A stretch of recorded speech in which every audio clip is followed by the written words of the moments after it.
Petty Radio. And tonight we have one of the best producers in the history of music in the building. My name is Jobs. We got the plug and Silk in the building as well. And we got super producer himself, HI-TEK, getting his shit set up right now. Hopefully he can hear us. What's going on, King? What's up, fam? Can y'all hear me? Oh yeah, we can hear Peace, you. peace. Peace. What's going on? Shit, man. Glad to be alive, bro. How about you?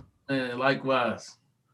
What's go so Definitely. so how's life, man? It must feel good to be one of the best producers to ever breathe. Man, that's a blessing, man. It's a blessing. I thank you for that. It's That's a a fact, though. yeah, it's a dream come true from a kid's standpoint. Uh, as accomplished producers, man, it's just all around.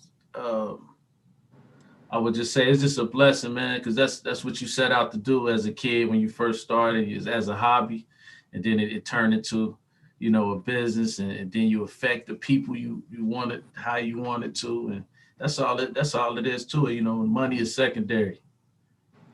But what inspired you to start getting into music? I'm just all around hip hop. You know what I mean? I started when I was in the womb. You know what I mean? I could feel it. You know what I mean? My father was into music. My mother was really outgoing. She didn't hold back. She's a big part of the reason why I am, into music, and my father as well. But she kind of like helped me with the hobby part. She allowed me to bang out in the basement. You know what I mean? When Yeah. a lot of mothers be like, turn that shit down. You know what I mean? Yeah. She let me do my thing. What was your question though? I forgot that quick. Oh, Oh, you answered it. Okay. Basically, what? Well, not really. Not really. Right. I figured I did. No, I was saying, what inspired you to get into music? Oh, so You like I said from said, the womb. yeah. So I went all the way off, but uh, just being in hip hop, break dancing back in the '80s, like when the break dancing played out, you know what I'm saying? It started to play. Everybody really start from my standpoint in Cincinnati. You know what I mean? Everybody got into DJing. I was a young dude. I was in the club when I was 8. You know what I mean? They was Damn. oh sneaking me damn. in they was sneaking me in the club because I was with a breaking crew. You know what I'm saying? They was sneaking me in the club. We was making money, dancing Wow. for the old folks. And, they run sneak us in. And then when I was about 14, the OGs was still sneaking me in the club because I started DJing. So I would Wow. make all the beats for the whole crew, and everybody do their, little talent show, and yeah. So it just kind of came natural, It's just, thank God it's a business. So when did it So, turn from a hobby to I can fuck around and feed people with this? Yeah, exactly. When did that transition though? Uh, Man, it really transitioned like when I was about 17, getting ready to graduate. Like my senior year, I was had one foot in and one foot out. I was hustling and doing things. I changed my life on my own, and I think music and being able to make beats and get into the studio thing changed my life. It gave me another outlet. So like my senior year, me and my partner, we was doing our thing, and I got in some trouble. I went to jail, juvenile, Okay. and when I came home and I seen my drum machine, and I was like, I was like, I'll never leave you again, because that was my thing. So I knew it was an outlet, but my partner, he was big in the streets, you know what I'm saying? But he was smart, man. He the one that really taught me about the business. His name is Lee, one of my good friends, man. He was one of those guys. He was always ahead of the game, and he started his own studio. And I was always younger. I was about 4 years younger than everybody I hung with all my life, pretty much. Um, and he bought me he bought me equipment, and he had to go do a bid, and he told me he had to go do 8 months. And Hmm. he told me, he said, man, I want you to just practice, you know what I mean? But mind you, prior to that, I always had people look out for me, show me how to DJ. But when it got serious and when it became a business is when he left me the equipment. He was like, man, I want you to perfect your skill. And when I come home, we're gonna start a studio. So I was about 18 and we started we started our own studio where I would run the sessions and he provided me the equipment. So I would charge like 25 an hour. I worked with pretty much everybody that was doing something in Cincinnati. So that was really like my way of sharpening my sword, you know what I mean? Being able to work with different artists and, doing like 3 sessions per day, you know what I mean? So it went from that to, actually a group I was working with by the name of Mood. Mm-hmm. They met Kweli in New York because they would take trips back and forth to New York, and they brought Kweli's demo tape, and that's when it really got, that's pretty much in a nutshell how it really got started. So you and Kweli been together like before the deal? Is that how it worked? Yeah. That's crazy. That's fire. Yeah, man. Was he dope from day one? Yeah, Kweli was really dope, man. He that was the first thing I heard. Like, I wasn't really like my guy that I said that put me on with the equipment. We was partners. He was still. It was a time where he just still had one foot in the street, one foot out, and I just got real serious about the music. And I'm like, man, you got to come to the lab. You gotta, we gotta work. We gotta make some songs. You know what I mean? And that was the difference between like him and a Kweli. Like when I heard Kweli, he was the thing about what I liked about him is he was making full songs, you know what I mean? And Okay. And they were taking beats, him and like, when I hooked up with him, he was taking beats that I had so many sitting in a crate, and he would make those beat songs. And I was like, oh, okay, it's about what you do to the beat. It ain't gotta be a hit track. Right. It could be a whack track and somebody could bring it to life. So he showed me that. You ain't got no whack tracks though, bro. Man, don't believe that, man. Hey, man, I watched your shit on the Rhythm Roulette, man. And for the record, man, the beat that you made, the first beat you made, I was pissed that you stopped that beat and started over. Oh, for real? Yes, Oh, that shit was fire, bro. Yeah, that's thank you, man. That's how it is when you, I don't know, try to be a perfectionist. You know what I mean? And then I always tell people I need my own A&R. That's why you gotta have the homies, the real homies, not the yes men. Right. The real guys in the studio to help you with that. Somebody in the studio to kind of say, hey man, keep that. Inspire you just to say, oh, okay, that's good. Because sometimes you'll keep your work and you'll start something, you'll scrap it. And, it could have been the next hit. Yeah, because I was in this bitch like nodding off, like pop. Yeah. My bad, Rome. Go ahead, bro. Man. So what was the process like working on Black Star first album? Which is still one of my favorite albums ever. So like Facts. that Black Star album is incredible, man. My God. Yeah. Man, like I said, when I hooked up with Quad, they was showing me how to, I wouldn't even say showing me, but just, I think coming from Cincinnati, I was happy to hook up with some New York MCs, But mind you, I didn't know I was gonna hook up with Mos Def, you know what I mean? Right. But there's a guy, man. That's how I know. I mean, that whole, you know what I mean? Incredible. Mos is crazy. Both them dudes is incredible. To be able to hook up with them brothers, like, and be able to come up with them together, we were all coming up. I would put my offering in, and we all put it in one plate. But it started with me and Kweli, and Kwa, he already knew Mos. They both from Brooklyn, so as me and Kweli were doing our thing and it was just a work in progress. I would go back and forth to New York on the Greyhound, every so often, like, once a month or once every other month. But eventually we had hooked up with Mos, and he introduced me to Mos. And I remember us doing the Fortified Live, about that record. That was our first single, actually, me and Kweli's first single. But what was your first thought when you heard Mos spit? Man, just crazy, man. He taught me so much. Just like, I mean, his cadence is just his charisma, man. He definitely helped Qua step his game up.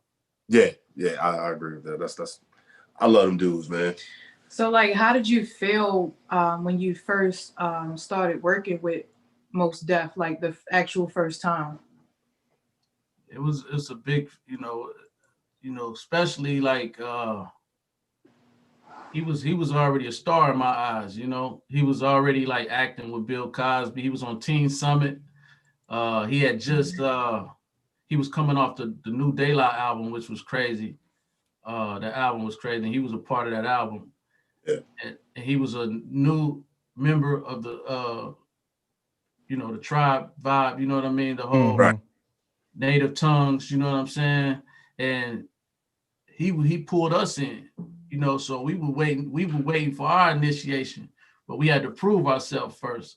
And I feel like he helped us do that, so we working with him, man, it was just he just really down to earth, and he still has something to prove, and I felt like I could help that out. So your phone rings and they want to make another Black Star album. You there, right? Oh, for sure, man. I've been there for a long time. Been waiting. Yeah. I've been waiting for that. Yeah, we all waiting, man. Oh my God, man! Yeah, You we and the all rest waiting. of the planets.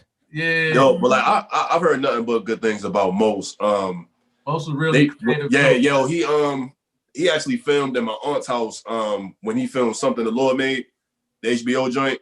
Yeah, that was one of my favorite my favorite movies. Yeah, That's they my filmed some of favorite that. movie of his. Yeah, they filmed some of that at my aunt's house. You know what I'm saying? Really? So like, yeah, so a couple of my family members got to meet him and whatnot. Yo, everybody was like, yo, he was really cool. And, Okay. Yeah. Y'all in Chicago right now? I'm in Baltimore. In Baltimore? Okay. Yeah. Gotcha. Yeah. Jobs in Cleveland. Oh, you're Cleveland. Yes, sir. Connected. We on Zoom. Yeah, man. and you know what? I'm closer to Baltimore than Cincinnati, and we're in the same damn state. Oh, Yo, that's crazy. That is crazy. You up north. Yeah, like we on like Cincinnati is like literally the complete opposite side of the state. Yeah, we like the closest city to the south, I guess, in Ohio. Yep, I think so. We're right there. So man, you got a hell of a resume though, bro. Like who's the best vibe you got in the studio? Like the best chemistry? I would say Kweli initially, but as I start working with like bigger artists, I would say I had a great session with one time I went to New York to hook up with Game. And Game, we did old English, and that was really that joint's fire right there. That joint's fire. Yeah, we made Run is one of my favorite joints ever too. Yo, that beat is so crazy. Yeah, that came out crazy. That we had a session in New York, and I was like, man, Game is really creative, man. And we just I just remembered it being a great vibe, great session. But also like Snoop, I've been in the studio with Snoop a couple of times, and man, him and his crew, they taught me so much about the process and keeping the vibe in the music, in the process, keeping the vibe in the studio.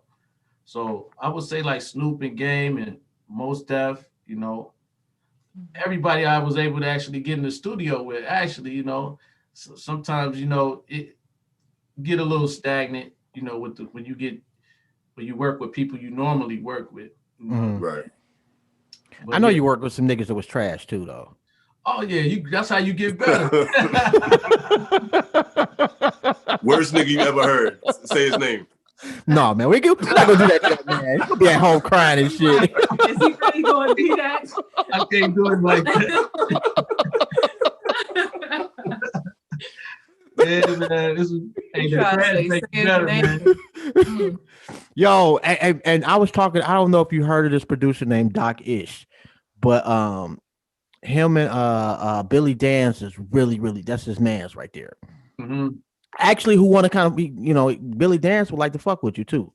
But he was telling me about a guy that came in that was just so horrible, how he was just watching the clock and he looked up and it was 2:02, looked up again, it was 2:06, and then oh man, yeah, study wrong. Man. Oh man.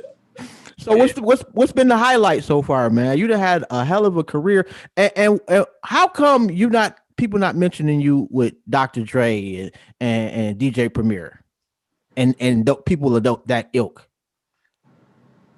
I think I still got a lot of more work to do. Like That's just really it. I have a lane, and thanks to people like y'all, really support me. You know what I mean? But I feel like I got a lot more work to do, and as far as uh, building my platform. You know what I'm saying? Because a lot of it is just, you could be every producer's favorite producer, but you Yeah. won't be like the famous dude. You know what I mean? You won't be the guy that everybody know, like late great Jay Dilla. And I mean, he's like a mad scientist, and he'll slay anybody on that drum machine. You know what I mean? But people didn't know him. They knew me more than Dilla. Not to say I was under Dilla or better or what. Right. I feel like I got my thing. You know what I'm saying? Dilla had Yeah. his thing, but us coming from the Midwest, and I looked at Dilla like, man, I mean, he's so incredible. You know, uh, he didn't get the recognition that he deserved either. I don't think. Absolutely. Until You he know what I mean? passed, unfortunately. He Yeah, didn't man, even get the recognition he deserved in Detroit, bro. I grew up there and had never heard of the nigga until he passed. damn, that's crazy. He But wasn't so, he wasn't a typical but Detroit nigga though. He was not. He was too humble and not flashy enough. man, I have to. I wouldn't say. I wouldn't say I disagree. I just know, like, all the heads know him. Like, from everybody knew him. But when it came to, like you said, his popping his head out the studio, he just was a lab rat. And a lot of that holds you back from, you don't want to be in the limelight. And I think when he worked with Tribe, he was under the UMA. So he didn't really get a lot of the credit for the stuff that he did, you know what I mean, that he produced. But, well, soul credit, should I say. But Mm-hmm.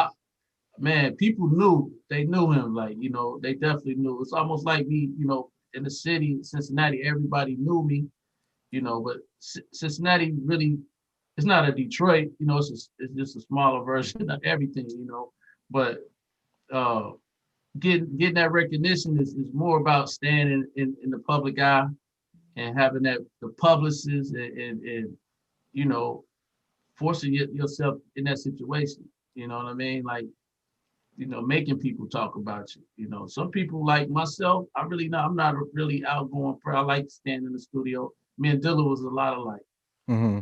you know, Who are you listening to now? like what you mean? Like, Oh, it's music. man, I still be listening to like the Heat Wave album, the Central Heating. Okay. I listen to, Okay. I play that over and over.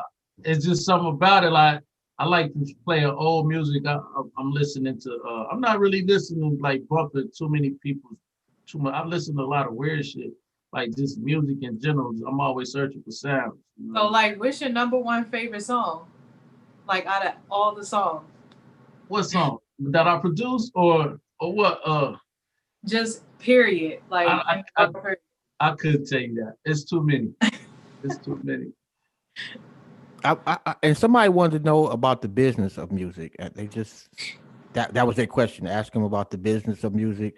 Like, do Yeah, you just pretty much just you got an accountant, you got a manager, you let them do their thing, or are you really hands on? man. I'm my own manager, accountant, lawyer, and everything. Mm. I got an Dope. assistant. I got an assistant lawyer. You know what I mean? That's what I call my lawyer. I read the contracts too. You know what I mean? I've been doing it too long to not know. you're supposed to. Right. Yeah. You see what I'm saying? Like, I think that's where a lot of artists mess up. They let people count their money without counting, and they stop reading and stop wanting to learn about what they signing. And when the checks come in, they paying $3,000 a month for a big accountant, and you can do some of that stuff yourself. So I'm really hands on, man. Like, and I feel like, That's the old school way. yeah, and that's the best way. You know what I'm It saying? is the best way. That's the best way. No, you got to know what you got in your account, and I feel like You know, the day you let that go is when things get a little crazy. Unless you got a soul team that works for you. Mm-hmm. Because a Right. lot of times a lot of artists get managers that so they busy trying to build their own management company. They trying to have all these artists and you know, they trying to have their management company and they use you to bring every other artist in. So if somebody Yeah. say, "Oh, you tech one of your clients," you like, "Yeah." So that gives somebody else more. They make them more comfortable to sign with this dude. So the day I may want to take a vacation or something, then they build in another artist or producer under my wing. That manager no longer needs me, or he starts to slowly, you know, slack on, you know, returning my calls or returning calls that's inquired about myself. You know what I mean? So I feel like, you know, if you could build a team of Mm-hmm. people that work solely for you, you really more you'll be more successful.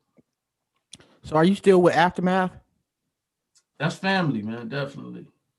Yeah. That's How does that work? Like it's Dr. Dre. First off, that's got to be fucking dope just Dr. to be in the same Dre. building. But how does that work? Like as far as do they just say, okay, well we got artist X that wants 3 beats. Yeah. This is your assignment. Shit like Yeah. that, I or mean, yeah, it was like that. It was like that at a time, you know. That's how I ended up with so many placements on, you know, on the aftermath projects. And then that turned into, you know, Dre saying like, all right, here's a, you know, 10 song deal. Then, you know, we renewed it, turned into another 10-song deal. But, you know, when Dre was building his projects, me, Denon Porter, Khalil, I forget who else, but you know, guys like us were like his go-to guys. And he just gave us the opportunity because he loved our sound. You know, Jake One, I believe, was on the squad.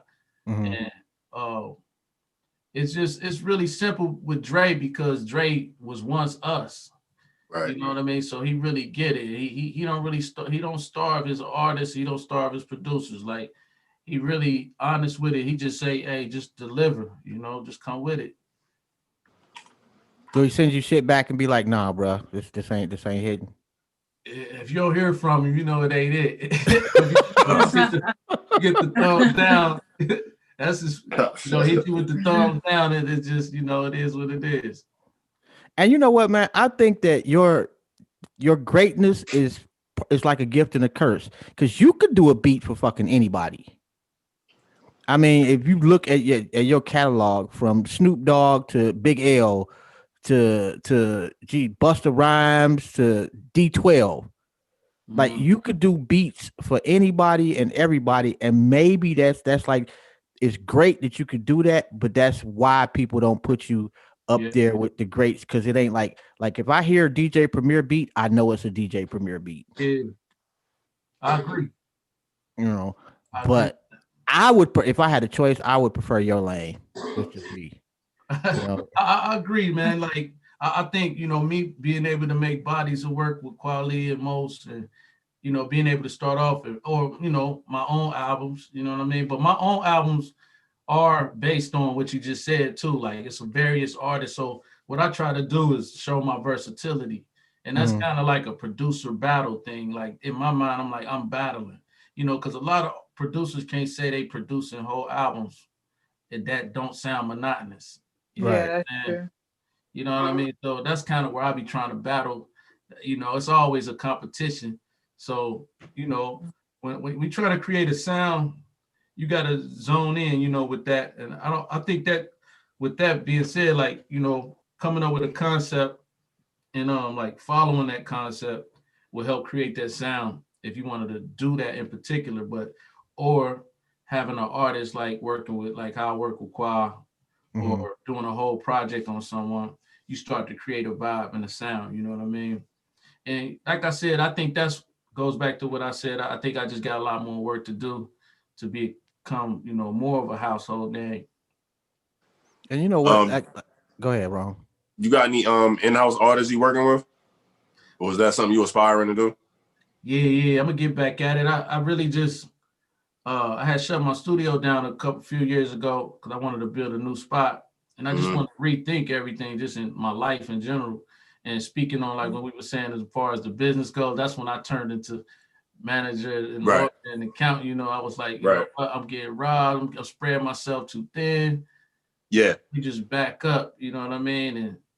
And I do joints here and there. Like, you know, when artists reach out to me, like for instance, like when Anderson .Paak reached out, that was the only beat I had sent them. You know what I mean? Because I kind of felt like I'm sending all of these beats out, and then I ain't hearing nothing back. So I feel like it's no respect. The respect ain't there. Right. You know, it's actually disrespectful to not call me back and say them beats is trash. I would rather say them beats is trash than not say nothing at all. Absolutely. You know what I mean? I feel you on that one. Yeah, I feel you 1,000%. And elevation a la in on the YouTube chat. If you don't quit fucking bugging me and tagging me with all these goddamn questions, bro, you can interview this nigga yourself. I'm dead ass, bro. And Merry Christmas to you. Oh man, thank you, bro. I'm just saying, man. You getting wild with this shit, bro. It's like 17 tags and shit, bro. I'm gonna ask some of your questions, but like calm down, Smokey. So can people hear me that's on your chat? Yeah, they can. Yeah. They can. But he got some good questions. He just got a shitload of them. like one, he wants to know, like if an artist wants to work with you, how they go about reaching out to you. And you know, today, I mean, we got so many ways to get at me. You know, Instagram, Twitter. I mean, that's how you know, it is what it is. I'm right there. Just like when you reached out, I kind of pick and choose who I want to be interviewed by. I weed it out, sniff it out, and y'all kind of y'all got the exact energy I thought y'all would have. And you know, like, y'all very deserving of this interview. I don't do them like that. We appreciate you for that. Definitely. Thank you. There's a lot of people that want to do interviews just for the clout. You know what I mean? And they're not real fans. They don't really know your music. You know what I mean? Yeah, absolutely. You know, social media, you gotta weed everything. You gotta see who, you know. Absolutely. Even because I don't have a publicist right now, so you know, normally publicists will weed out the bullshit. Yeah. Why not, bro? What? Where your publicist at? I'm cheap, man. Well, he probably figured like, look, I can do that on my own. At least I don't know what I want to do, what I don't want to do. But I like what I don't like. Did it. My skin is my sin. You know what I'm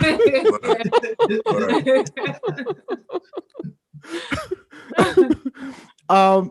And yes, I am glad that somebody is tuning in. Elevation. Unfortunately, I ain't glad you are, nigga. Like I'm a fucking obsess over you fucking with me. Today, my bro. God. I really am, because I'm in a holiday festive you better mood. be thankful somebody in there watching. Yes. He's got a point. You know, I'm not mad if you tuned in, but you know, I'm talking shit about you too, bro. It is. If you've never tuned into the show, yes, I might talk shit about you. It is what it is.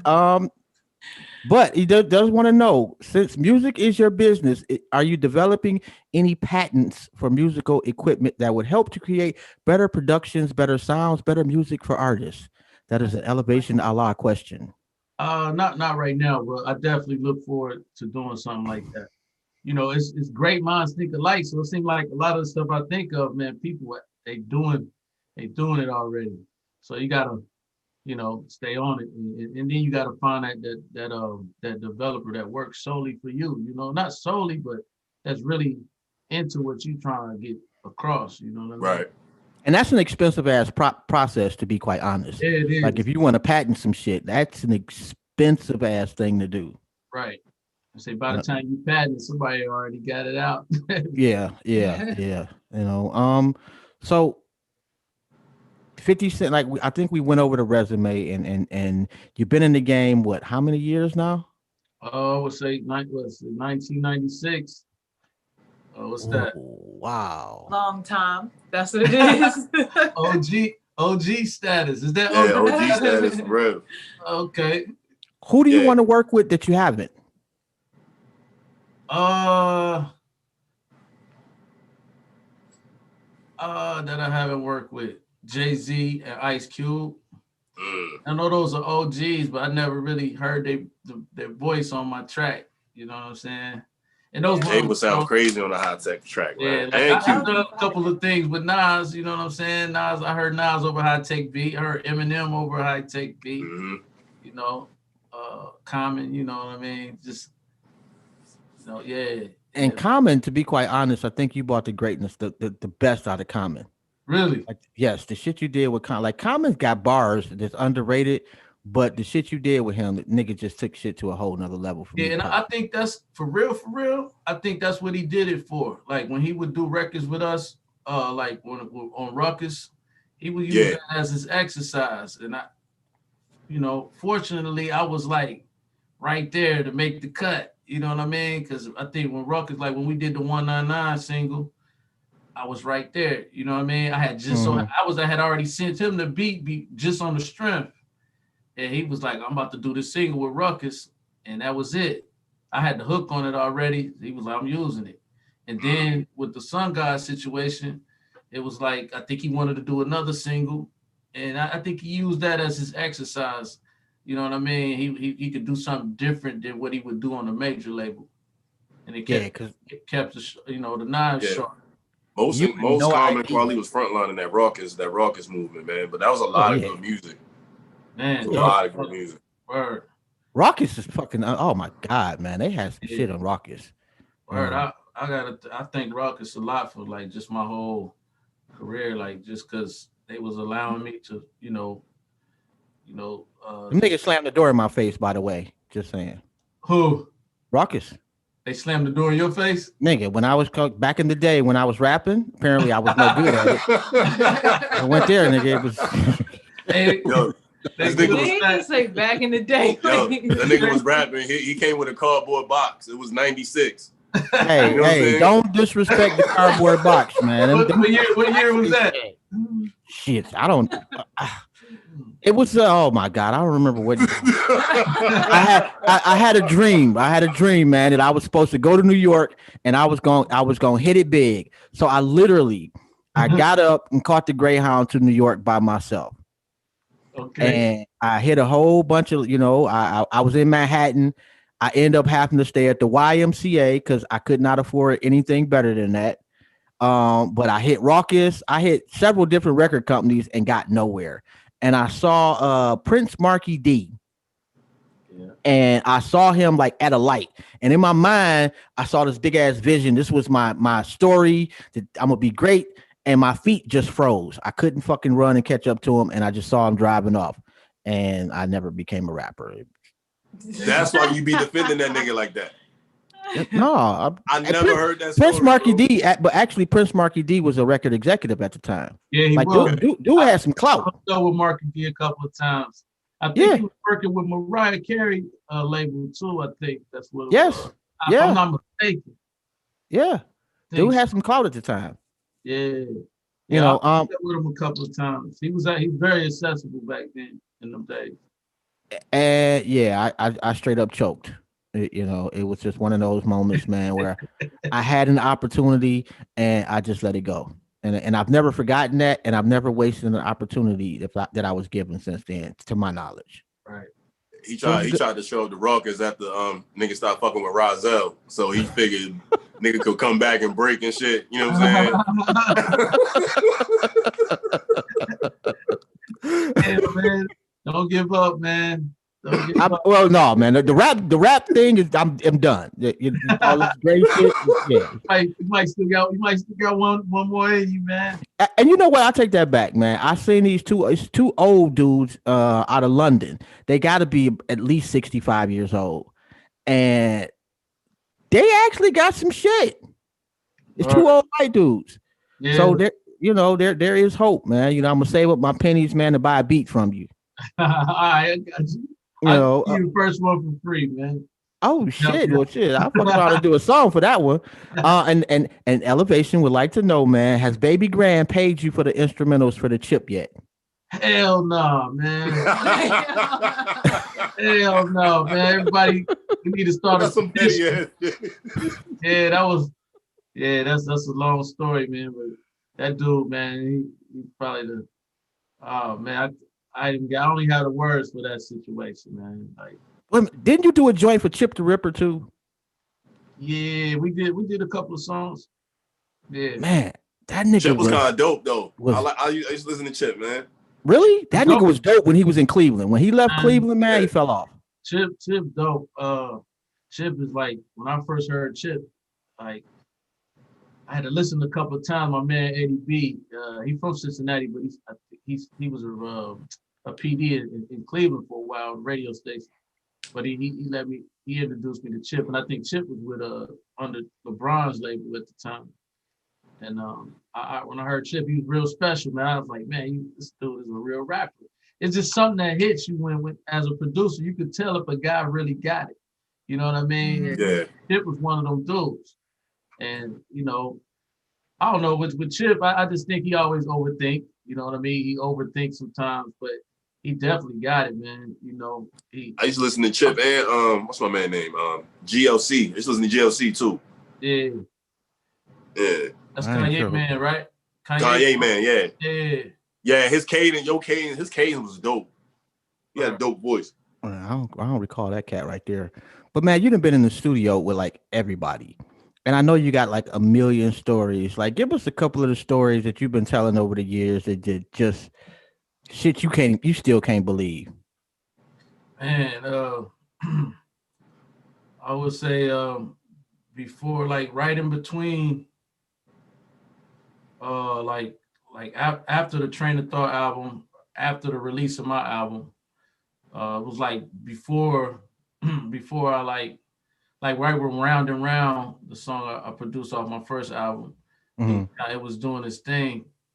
But during that process of me making my album, I had reached out to Snoop, and you got people forget them days, everybody wasn't work. I was in the underground bracket, you know what I mean? Right. Yeah. And I was considered like the backpack producer, the underground dude, you know what I mean? So during that process of making my album, I had seen Snoop in the Dog Pound. I think it was Dog Pound on the East Side, I forget, but they was freestyling on Rap City to the Blast, and I was really excited about that. You know what I'm saying? So I was like, let me take a shot. So I had just hooked up with my manager out in LA, and I was like, man, you think you can reach out to Snoop? Just a long shot in the dark. You know what I mean? I'm doing this album because I heard him rapping on the Blast. He was like, yeah, I think I know somebody that knows Snoop. I can get in touch with him. So my manager called me back. He was like, man, he's like, these dudes, he's like, man, they excited. He said they got an APB out on you anyway. You know what I mean? Wow. So he was like, man, he said, Snoop said, come out tomorrow. I was like, damn, for real? Like tomorrow? So I was like, fuck it. All right, I'm on my way. I got on the plane. Snoop invited me out to his house. And man, it was just all open arms, man. He let me come to the crib and I played him a song that I wanted to get him on. And then he was like, you got some beats? And then I had like a couple of DATs full of beats, the DAT tapes for all those who don't know, with digital audio tapes. I played him a few beats, and actually those two beats ended up on the East Siders album, the Cool and East Side Riders. So we kind of did like a swap. He dropped his verse right there in his house. And man, that was like an exciting time because I was, at the time Snoop was coming off the last meal. His verse, what he was charging for verses, he was up there like 100K for a verse. You know what I mean? He was killing it. So he did it for me on the Love. So when I came back with the vocals on the ADAT tape, the label got really excited, man, and they really kind of try to debo me out the song. They was kind of saying like they felt like the song was too big for my album. All this bullshit they were saying. This song is too big for your album. It was weird. It's a song called "Keep Going." It ended up on G-Rap's album, and G-Rap had signed to Ruckus at the time. So I had the Snoop verse, which was worth a lot of money. You know what I mean? They that's how they looked at it. And Snoop actually did it for me, but they kind of put me up. They put me in a bind because, I was like, up against my album not being finished. And I was like a big part of my album, you know what I mean? My album process, you know. But to get back to what you were saying, that during that time when I hooked up with Snoop, I was before I left this out, he was like, yeah, I'm gonna come out to the Natty, you know what I mean? One time and work with you, whatever. But I was like, okay, you know, he's just talking shit. But you know, a year later, man, I get a call. It was like he was coming out and he was on his way. So I had a little small studio downtown Cincinnati. You know what I mean? He pulled up with the tour bus, and I just couldn't believe it. You know, just being in. You know, I'm like, man, Snoop a real dude. Like he pulled up with Uncle Junebug, Don Juan, you know what I mean? Wait a minute, he brought his crazy with him. RBX, my man, what's my man name? I forget. DOC. Yeah. What's my man? Dude, he remind me of Nipsey a little bit. Ain't He was on the corrupt. Doggy Style, but we did a lot of the songs for the Doggy Style All-Star album out in Cincinnati. And that was just one of them days, like when he first walked into the studio, like I just couldn't believe it. And he sat down in the chair, everybody left, and it was just me and him in the studio in my small lab, you know, the Natty underground producer. I'm like, damn, Snoop, you know, he's hard, you know what I mean? I just couldn't believe it, man. And just for him to keep his word like that, that was like one of them big highlights, you know, of my career, just studio days, you know. Does he smoke like we think he smokes? Oh, for sure. Yeah, for sure. I was about to ask that same question. And it was crazy. That was the first time. That was the first time I stayed up for 2 days straight. Yeah. He got some good. Like literally, like one. I mean, we was up all night, man, smoking and working. And then I was like, sun was up. It was probably about 10 in the morning. We went back to his hotel. Everybody's chilling. We kicking it. I was like, try to hit him with the rock, like, all right, Snoop, I'm out, right? He was like, nah, hold up. He's like, we about to go out Uncle Boosie house. So we all went out to Uncle Boosie house. Yo, that's crazy. Yeah, they don't never sleep. Man, these dudes don't sleep. You know, one thing I learned from them is like work ethic, and just keeping the vibe going in the studio, knocking them records out, man. Just, you know, if a beat ain't like how you said, somebody's sitting there studying too long and the song ain't coming out, just go to the next, whatever spark you. You know what I mean? Right. It just was crazy. Yeah. Who's the quickest writer? Quickest writer? Yeah. Marsha Ambrosius. Wow. Really? I could see that too. Now I think Killer is. I mean, let me tell you, she's a killer. Like she wrote like 4 songs. Like we're working on the Jonelle project at the time in the same studio, and she came out and she wrote like 4 songs in like an hour. Wow, that's crazy. 4 songs in an hour. Like 4 full songs. Yeah. An hour. Somebody probably got. I mean, she was always the writer though. Out of them, right? Yeah, she was always the writer. When she was in a group, you know. Right, for Floetry. Floetry. Her But did y'all use them for though? Yeah, we used well, they didn't come out, but we kept like, I think we kept 3 of them, and then she co-wrote on another track as well. But for her, like when she came out to the studio, I couldn't believe how fast she was writing conceptual, on point songs. Like, you know, they were still on point, meaningful, conceptual, melodic, everything you could name. Like Marsha is incredible. Man, what's she doing now? I don't know. She's still doing her thing. You know, she's I know she had a kid a few years back, enjoying her motherhood from what I could see. And man, I know she's in a beautiful place though. I know you got a shitload of songs that we've never heard before that you would love to release but just can't. Yeah. What's the dopest one you got? I got a lot of joy. I got a flip mode song I never put out. That was on like in the process of working on the high technology too. And I got a Mac Miller joint that's really dope. Wow. I got like three or four Snoop joints that we did that I haven't found the right place for them yet. But yeah, I'm definitely working. Yo, what do you think? Why are you not releasing that Mac Miller though? Like most people would have released that off the Yeah, rip. because I want to actually use it the proper way. Like I don't want to disrespect his family and his estate because, with his death, it's like, they already had enough trouble with, how a lot of people like to capitalize off of Yeah. people.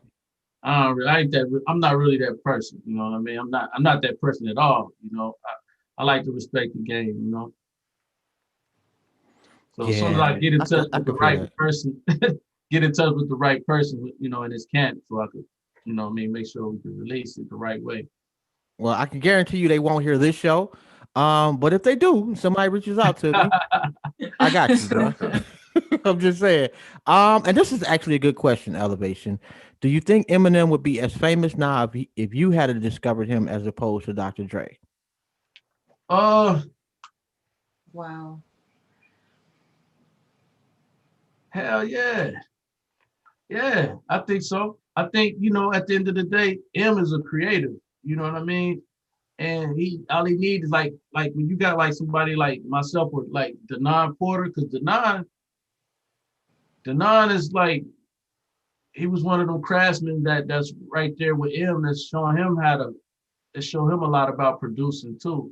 You know what I Mm-hmm. mean? But you know, I think M himself, just his creativity, his creative process, it may not have been exactly what Dre did, but it would have definitely been something because M in itself is just a dope MC. He's just incredible. And I feel like I'm incredible on my engineering and my beats. You know what I mean? We could have definitely came up with something, but Dre is Dr. Dre is Dr. Dre. You can't. Right. Like, Low key though, that first album that really wasn't Dr. Dre. Like the first album, he kind of most of it he had already. I forget the dude's names, but it was some cats that he had already done most of that shit with that they didn't really get all the credit for. yeah, like No I said, I don't, disrespect I to don't feel Dre. like it'd have been the same path, but because you got Dre, like that's Dr. Dre. I mean, Right. Dre go way back, Wrecking Crew days. So he been in the game forever, and him having that platform, and all he needs is a hardworking artist and a dope creative artist like that to make, you know, help continue his legacy in a I sense. mean, they had that machine too, and Rome hates Eminem, by the way. Oh yeah, Yo, He Yo, does nah, let not. me clarify that, He yo. does hate not. No, he I hate the hates way him. you represent Eminem. I put it to you like that. I hate the way you represent Eminem. You I'm represent him honest horribly. about it. No, I'm not. I'm honest about it. what Eminem do? I say that Eminem on drugs is fucking phenomenal. A sober Eminem is trash. I'm proud of him for being sober and his sobriety, but like as an MC, he's not good without dope. I don't know. I really don't have too much of an opinion on that. I just think it ain't as easy as people think to do what he Yeah, I'm pretty sure. does anyway. What I do, I would say it seemed like maybe like when he took a break to get sober, taking breaks like how you rusty in the studio a little bit because now you got all these backed up ideas and everybody got this also had this anticipation. So now you got to figure out how to get all this out the right way. So you don't have that relentless, youthful, you know, energy no more because you took the mature step to get sober. You getting older, and you thinking now you overthinking. But trust me, man, Eminem has got to be one of the greatest. You know what it is, and I think for some people, substances are the crutch. It's still in you, it's there, but they allow you to kind of be you You just need an A-ball. unfiltered. That's what you're saying. It's like, I guess in a way you may be right, but like it's two M&Ms. It's totally different with Royce the 5'9", and we'd had this conversation, me and Ron. Like with Royce, his yeah, like sobriety did not change. If anything, his sobriety made him better. That right. I think Royce is incredible. I think Royce is the best MC to ever come out of Detroit. They had different vices too, though. It depends on what you was on at the time. Yeah. Royce was pretty. I think his shit was drinking. You know, and drinking will, it's a whole different ball game than shrooms and weed. Right.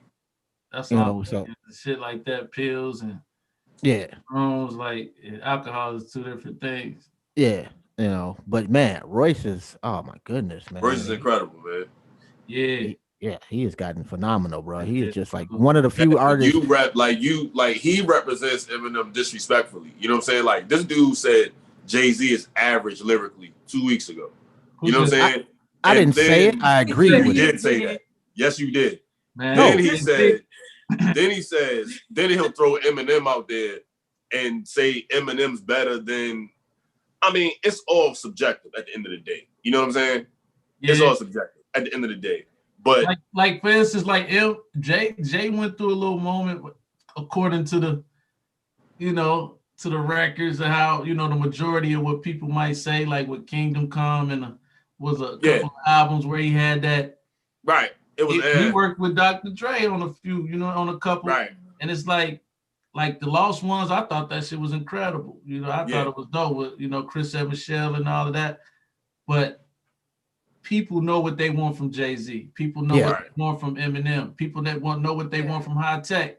Yeah. So I think it's a gift and a curse because the longer you wait, the more you get a little timid. That's why I do think you got to keep dropping, especially as an MC. Right. Yeah. I think that's where the game kind of got fucked up over the years, is that you forced to put out way more music than you would want to. Like back in the day, we'd wait 2 years for you to drop a CD. I thought it was a year though. I thought Tribe and Gang Star was main source. They was dropping but I think how many albums? Main Source only had one album, right? Main Source? Yeah, I think just the one. Well, the one, right?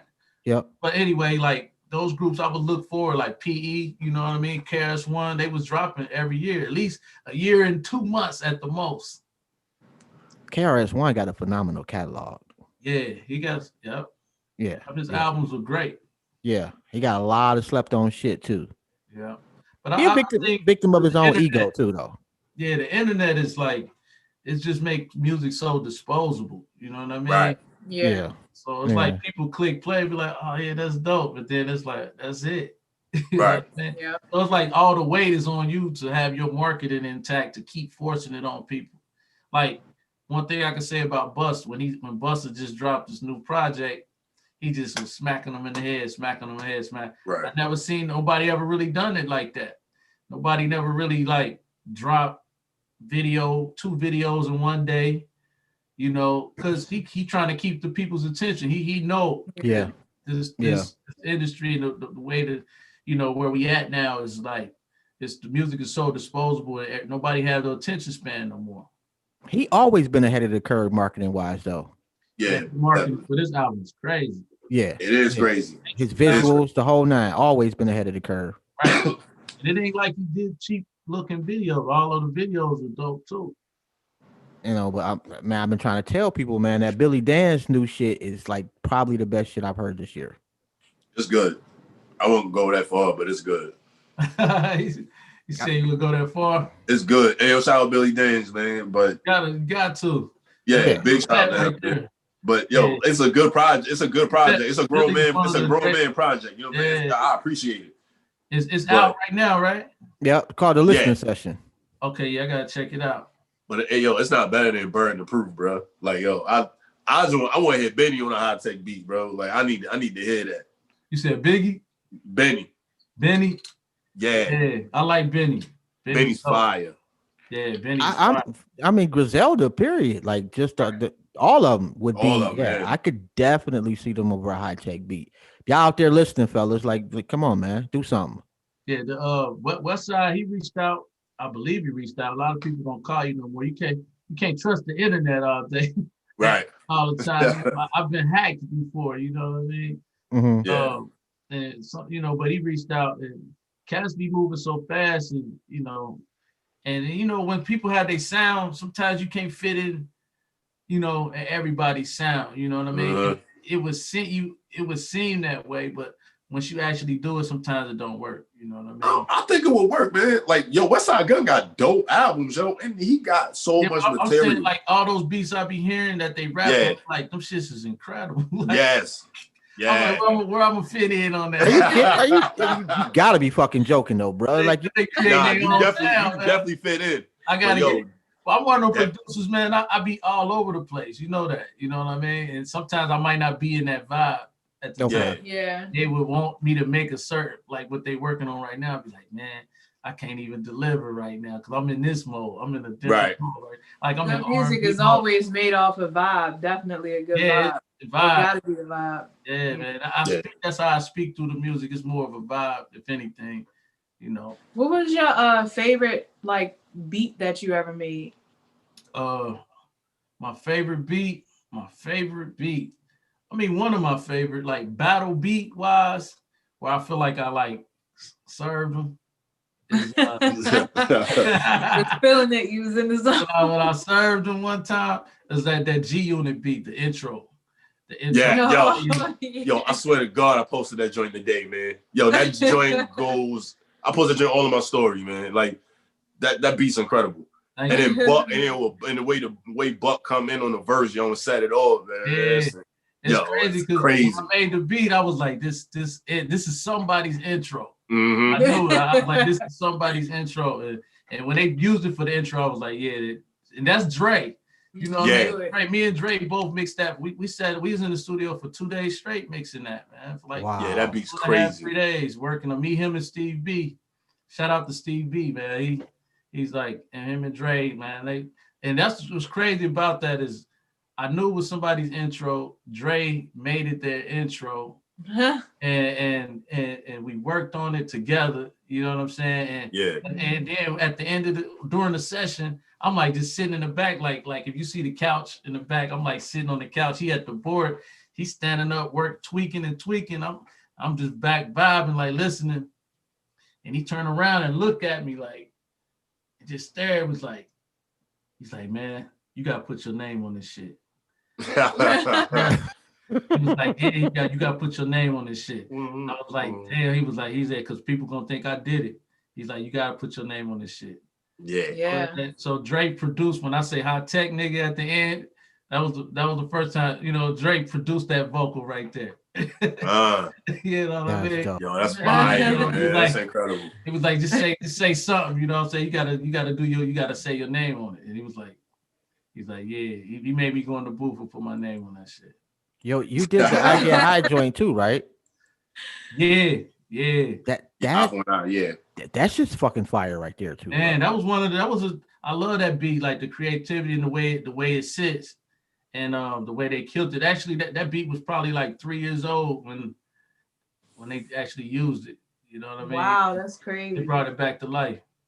That's fucking dope, bro. That's dope. All right, so your top 5 producers all time, living or dead or alive, any genre. Oh man, just hip hop? No, any genre. Man, damn. I would have to say, God, man.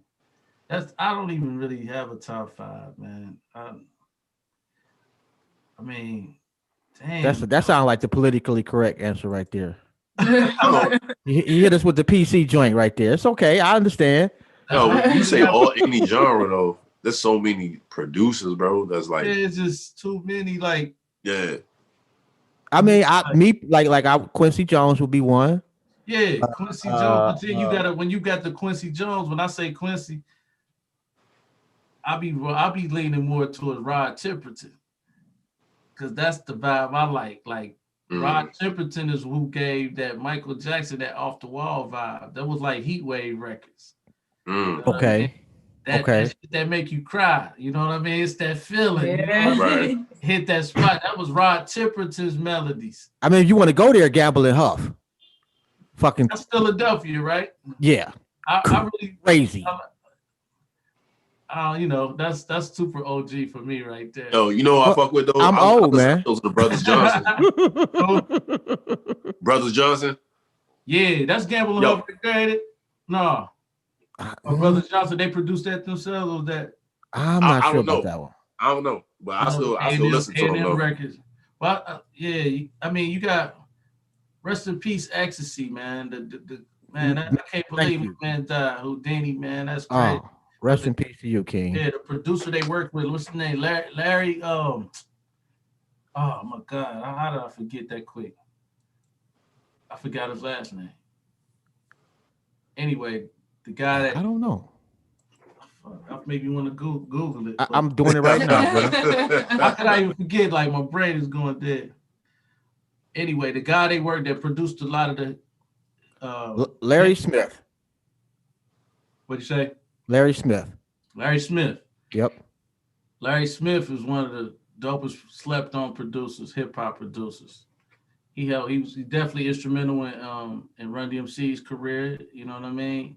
And that Houdini sound. But when you say producers, you know, you got people like Dre and Kanye and Pharrell and Timbaland, you know, all the way down to Pete Rock, Premier, you know, um, Jay Dilla, you know, like people who really like hit those angles where they always bringing something new. You know what I mean? Like it's something new. Uh, everybody ain't innovative. You know what Yeah. I'm saying? They Yeah. dope producers, but they don't really, you know, hit the They area ride where they you like ride the wave, they don't create it. exactly. Yeah. Yeah. Yeah. It's a lot of cats that do that shit. Or Yeah. motherfuckers, and I ain't gonna mention Puff Daddy's name. I'm sorry. Uh, you know, Yeah, that, the other that way from Puff though, man. Puff had what? it. But you got to think like Puff, man. Like people, it's a reason I don't like Puff is an incredible producer. Yeah. He's like, I mean, and when you say producer, like it could be, it ain't necessarily. A lot of people think it's just about making the beats, and you may not be. A lot. It ain't just the beats. Like people like George Clinton, you know what I mean, who come in the lab, and you know, Bootsy was in there, the whole crew, they all working on the songs and making the shit. But it just take a guy like Boosie, I mean, take a guy like George Clinton or Puffy to come in and just arrange it the right way. And if it wasn't Right. for those subtle adjustments, the song would not be what it was. You know what I'm saying? Or when All I it know is, should man, if I'm be. in the studio and I'm in there working my ass off making the beat, the nigga walks in there and says, "Turn down the snares," and walks out, and now he the producer. I'm tight. Like, we got a problem. It's just more to it. It's definitely more to it than that. That's like to me, that's rumor stuff. But Puff very instrumental in making Biggie bring his voice down at the time when he was rapping real high, like on Party and Bullshit. Like Mhm. uh, you know, so you got vocal production too. You know, it's about the vocals is just another instrument to the track. You know, you help people bring it out, and you know, it's like that's a producer too. You know, it ain't just the beat or programming. You know, producers. You know, I and you're believe. not go Go you're ahead. not going to a party nowhere and not going to have at least like 5 Puff joints. You know what I'm saying? Yeah, Very. and the mix of it, and just Yeah. idea of it. Who came up with the idea and say, you know, the mix of it and how it sits. You know what I mean? That's a big part of a producer. Like if it weren't for guys like Puff, it wouldn't be Kanye. You know what I mean? Like or myself even like you gotta understand like a lot of this stuff translates through the music because it teaches us uh how to carry the legacies on and keep records mixed. Like Puff records, they stand the test of time. Mhm. But I mean, a lot I of people will say records, that. you don't think so? No, I'm agreeing with you. I have Oh, to agree with that one. Yeah, yeah, the they nigga made some stand the test timeless of shit. time. Yeah, and that's the thing about a good producer, man. Records they stand the test of time. A lot of people run around, they say they producers, and they just really like beat makers. You know what I mean? They not real broad thinkers. A producer could damn near hear the record from start to finish before it's even done. So, is there a beat out there or beats that you made that you didn't get no credit for that you pissed about? You ain't got to name them or nothing. No, that never happened to me, man. Never. Oh, so you've been on your shit for real from day one. Yeah, never. I'm from scratch. Definitely. I'm straight. Yeah. I'm straight from scratch. Straight from scratch. Yeah. Okay? Who, in your opinion, is the best MC that you think doesn't get enough credit? The best MC that doesn't get enough credit. In your The, mo- opinion? the most underrated. Yes. Right now. Yeah, sure. Right now. Somebody like I don't know. Somebody like Ice Cube.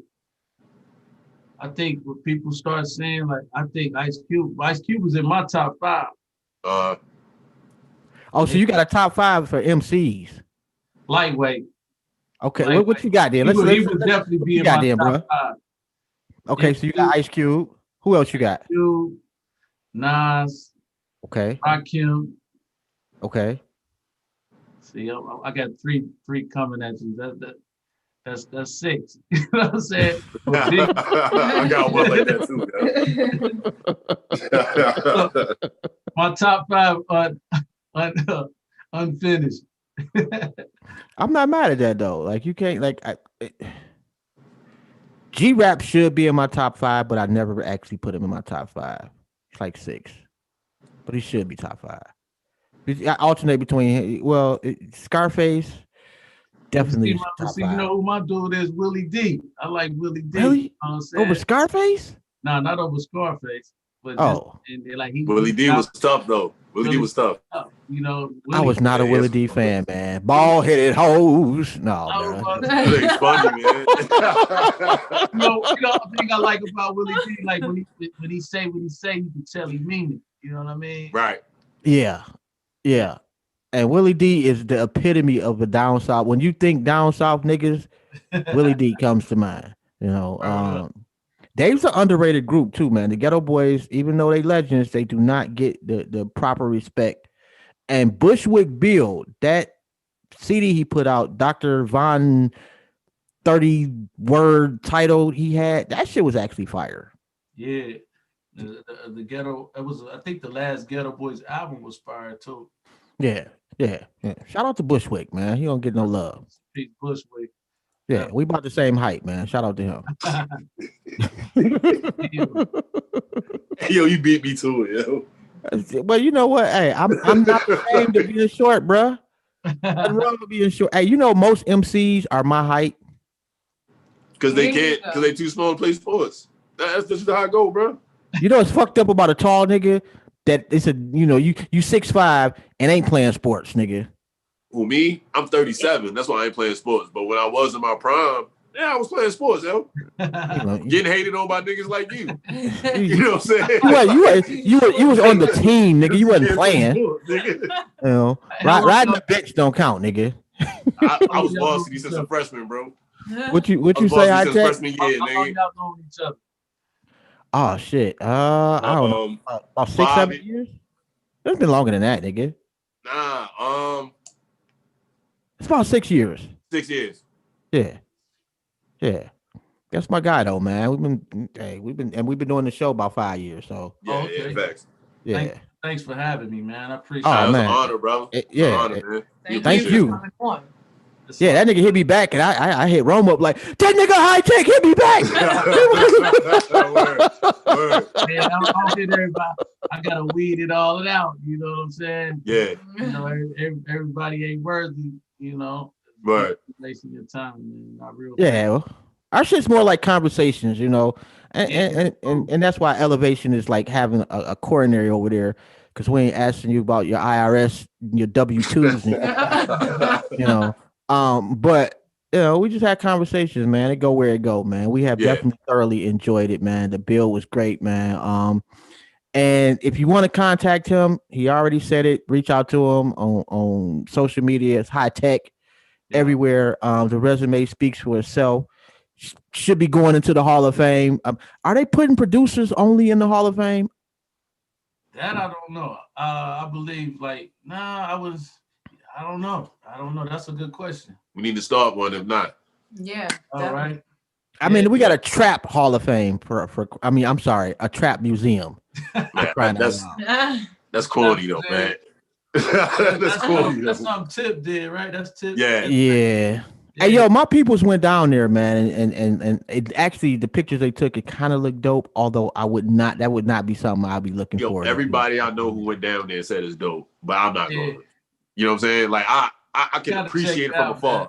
You gotta check it out. You gotta just check it out. Just check it out. Yeah, the ratchet in me kind of wants to check it out. I want to go. Yes. Everybody I heard went said it's dope. Everybody I heard the same thing. I think I'm about to say the same thing. I think the industry in itself just been reshaped and right for purpose. Yeah. You know what I mean? Like in order for the corporations to get paid again. Because for a minute, you know, they was building the Rockefellers, the Cash Moneys, and you know what I mean, and No Limits. They don't want no more of them niggas. You know what I mean? And they don't want no more of that. So they stopped it. You know what I mean? Yeah. So, they want little dope thing. Yeah. You know what I'm saying? Yeah. Hey, Soulja Boy got too rich for their ass. That's what it was. Yeah, that too. But you know, like you got man, it's just they figured out how to reshape the game. Like even with the Grammy situation, it's like most of the albums that are being nominated are independent. You know what I mean? They're independent because they have to, because the independent joints is the dopest. Yo, I hope Freddie Gibbs win too, bro. Right. I ain't gonna tell you no lie. You see man, stop hating on Royce, man. I pray Freddie Gibbs win. I congratulate everybody because it's like I don't, man. Royce the 5'9" need to win that shit. I don't think really who I want whoever win. We all hip hop wins in general. Yeah, hip hop win. Hip hop win at the end of the day. But like I follow Gibbs as he came into the game, man, to see his growth and to achieve where he at now, going independent. Yo, I root for that dude, man. And I just feel like how the Grammys they pull you. They have to be a part of it. You know. But I still think they got a political side because I don't think if you're gonna do that, then there's so many other projects that you can nominate or be nominated. You know? Absolutely. So I got one question off subject. You think you can still breakdance? Yeah. Yeah, I can hit a couple windmills, you know what I'm saying? Oh man. Come on, bro. Don't fuck around. Hey, y'all lucky these cameras won't go over there. Cause I will windmill on your ass. We can have a battle right now, bro. Hey, you don't want this work, bro. Yeah, I can't do much, but I can still win fucking meal. I bet some money on that. Hey, I can see stars. You're gonna be seeing them stars. My wife gonna be calling the ambulance. That's funny. Yeah. I'll be like, Lord rest his soul. I'll pay money to see that, bro. That's what I'm saying. Just go live and put your cash app out, man. Right. You know what I'm saying? Pay for your hospital bill. So man, we can't hold this man up all night, man. Truly been an honor though, King, man. Definitely appreciate you. The conversation, man. Help me out. You know, help get it out. You know, I don't do interviews all the time, but I appreciate y'all having me, man. You know, I'm chilling, man. Y'all, how's your Christmas going? Everything good? Yeah, everything good. It's been complete ass. It really has. He said it's been complete ass. I mean, I've been depressed, man. I'm not gonna lie. I've been depressed most of the time. You know? And my wife went out and bought us a brand new 65-inch smart TV. I should be excited. Got a new TV for my monitor. It's like 40 inches now. So now I can actually see shit. I should be, but y'all know the situation, man. It's my first Christmas without mom. I always say, stay positive, even if it's negative. Just be positive about it. You're gonna be watching a Christmas Story tomorrow. A lot of people this Christmas. You be watching corny ass Christmas movies like everybody else tomorrow. You know what I'm saying? Man. Chill out. You be all right. I'm going to work tomorrow. Watch Rudolph the Red-Nosed Reindeer. Yeah. I'm gonna go to work and watch Uncle Nearest when I get home. Oh, that's depressing shit right there.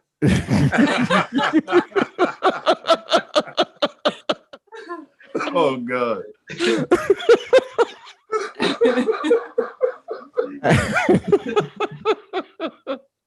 I know. I'm gonna say one thing though, man. I appreciate this conversation because it definitely has made my motherfucking day, man. Oh, It really has. Definitely appreciate you. Definitely. no problem. Thanks for having me, y'all. You know. I wasn't doing shit. I'm gonna get back at it. Especially on Christmas definitely Eve. got some shit coming. You know what I mean? You know, I just I'm- gotta, this quarantine shit. It just threw a wrench in the game. You know what I mean? yeah. It just threw a Definitely. wrench in the game. You know. Hey, you get bored, want to come back, man? We here, bro. All you gotta do is say the word. Nothing. When I ain't doing nothing. We got a couple more months of you being bored. So fuck it. Y'all just chilling and about to watch a movie or something. Right? Yeah, Don't shit, they? you know what I mean? You come back, we start breakdance club or something, man. You know what I'm saying? We start stretching and shit. Nigga, you would look goofy as hell trying to break dance, nigga. Like Yeah. you was way too tall. Oh my You god. shit hating ass nigga, man. I'm sorry, man. Tall niggas break breakdancing dancing don't look right, bro. And I can't even break. I promise you, I'll beat you. This nigga is 6'5". He look like this nigga like Shaq. I'm sorry. Some things tall niggas can't do, man. Breakdancing is one of them. How tall are you? 5 foot? 5'5.5". Same Stop shit. hating. Oh, okay. Same shit. Right. I was built to break dance though. Your ass would fuck around and knock everybody out. Trying to do one windmill and the whole crowd on their ass, Hey, nigga. bro. Hey, bro. You know, I still got a little bit of athleticism left. That's a smidgen. Anyway, man, we.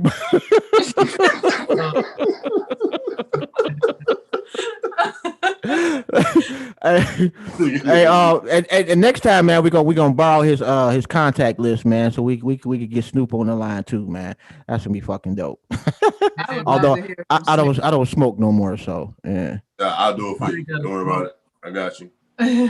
Yeah, Snoop was a dope dude. Oh, I could tell you the story though. When I got the record from Snoop, right? Mm-hmm. They told me that it was too big for my album. So this was before I did Sun God and Round. Right. So I had to, long story short, I had to use that record as leverage to finish the project. So it was kind of like a Bittersweet. because I didn't want to part with the record. Yeah. But it was perfect the way it was. It was me, Snoop, and Devin the Dude. Oh man. It was crazy. You ain't say that part, bro. Yeah, man. That's crazy. It's actually out. It's the Coogee Rap is in. Coogee Rap is on the record, but it's So somebody put G-Rap, Devin the Dude, and Snoop on the record. Yeah, Ruckus messed that up, man. That really wasn't the original vibe. The original vibe was That would have been crazy. Devin. Well, really, it was just Snoop and Devin, but I did the beat and Devin had his verse and Snoop was on it. And but them niggas is perfect together. Right. Oh, yeah, exactly. So, at the time, it would have been super incredible because I was an underground producer, but I was on a come up. I had to blast out, it would have just been like groundbreaking. Right. Then artists from, South and, New York wasn't even really working together like that at the time. Mm-hmm. You know what I'm saying? West was on top still. And I mean, hip hop had its own, everybody had their own sound at the time still, And for me to be able to hook up with somebody like Snoop at the time would have been incredible. But like I said, it was bittersweet and it allowed me to go back to the lab and make a homegrown record, which was the Round and Round record, and also do the Sun God record. So it would kind of worked out. I'm still mad about that situation. You know what I mean? Can we hear that song, no, bro? Are you legally allowed to let us hear that? Yeah, it's out. It's out. Without Coogee Rap. No disrespect to him. Oh yeah, for sure. Yeah. I don't have it on deck right now, but it's pretty much the same song with Coogee Rap on it. But the way they cut the vocals, it just lost the vibe. It's the same beat, same hook. Yeah. Okay. But And I am a Coogee Rap fanatic, but that just shit shouldn't happen. At the time, it definitely did. For me, there were no disrespect to Coogee Rap, but it did work for where I was headed with the record. You know what I mean? Yeah, I'm with you on that one. But it's still like right now, I still appreciate it. I hear it, but they wasted it. They really wasted the record that I had. And when you hear it every time, you get a little tight. I know. I'm sure you do. But you hear it in me, right? Right. And it was crazy. But like I said, it was bittersweet because had I not done that and gave up the record, I wouldn't have did the Round and Round record, that ended up being like a real money grab for me because she was my artist and I was able to get her own deal with Def Jam, like $1 million deal with Def Jam. And I was like, and then that turned into me getting my own solo deal with MCA, and they gave me like $700,000, like unprecedented stuff that was like for an underground producer we wasn't really getting at. You know what I'm saying? So you got the bag. Man, I got the bag. I was able to solidify like 2 record deals at the same time. Off of that one, that's just the momentum of what I was doing.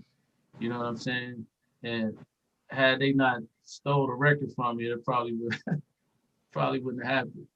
But shout out to Snoop though, and Devin the Dude. Man, shout out to Snoop for sure, man. Like Snoop was one of them guys that's very instrumental in my career as well. Like, like he really made people in the West Coast know who I am. You know what I'm saying? Like West Coast, they know who HI-TEK is. A big part of that is Snoop. Right. He always shouted me out on the records. And, you know what I mean? Let people know this is a HI-TEK track. It's HI-TEK. And you couldn't ask for more as a producer for real. Because a lot of producers don't get their name shouted out. And, no. You know what I mean? Like, and I think like 50 Cent ain't shouting your shit out.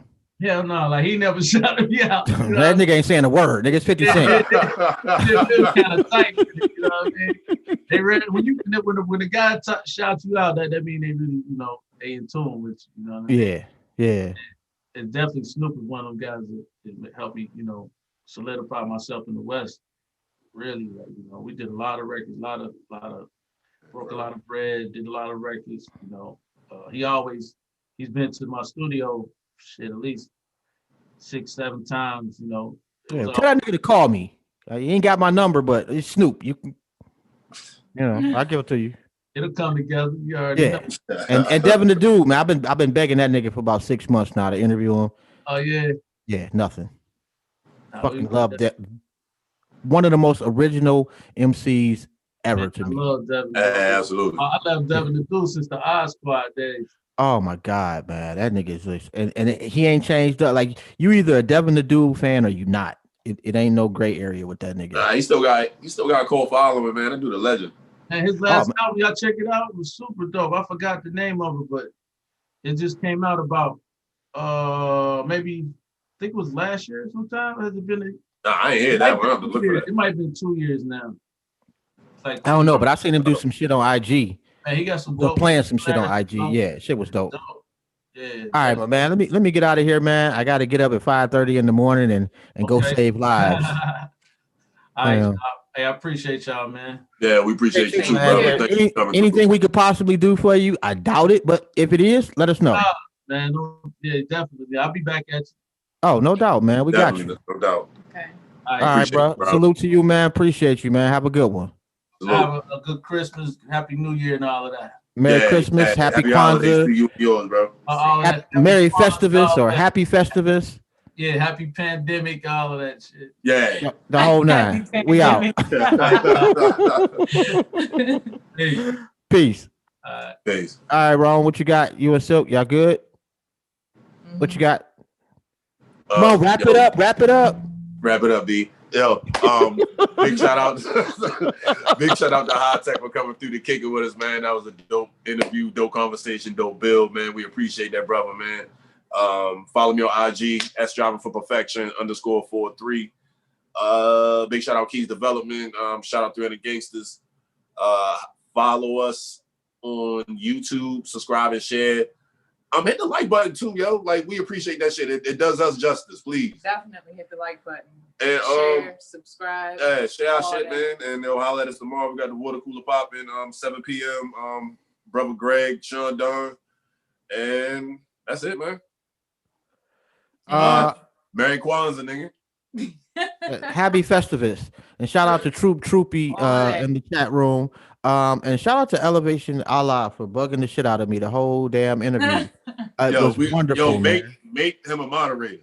We need I will not. I'm pretty sure I got him blocked on Facebook. There's probably a reason. Oh wow. Like you fucking us up, yo. That's dedication, bro. Oh, I'm just fucking with you, man. You can't take a joke, man. As many of these damn acts I didn't got, you better be able to take a damn joke, man. Although I might have them blocked, man. I'm not sure. What's your name on Facebook? Block that nigga, man. I got a shitload of people blocked, man. I'm pretty sure you do. Yeah, I got family members blocked, nigga. My block game is Make wrong. sure you share our videos with your friends and your friends of friends. Make sure they subscribe. I can only imagine the shit that people say to you, yo. Crazy. I just want to see it. Like I just want to see it, yo. Yo, man. Most of the time, man, it's unwarranted. It's not like I just generally just be assholes to people. Like people bring the asshole out of me. Yo, send me the video of nigga dissing you, yo, so I can see that shit. I'm not doing that, man. I'm not doing that. I'm not giving you that. You're gonna have to find that shit, nigga. I'm not giving you that. I'm gonna look for it too. And actually, I think it's more than one, but that's another story.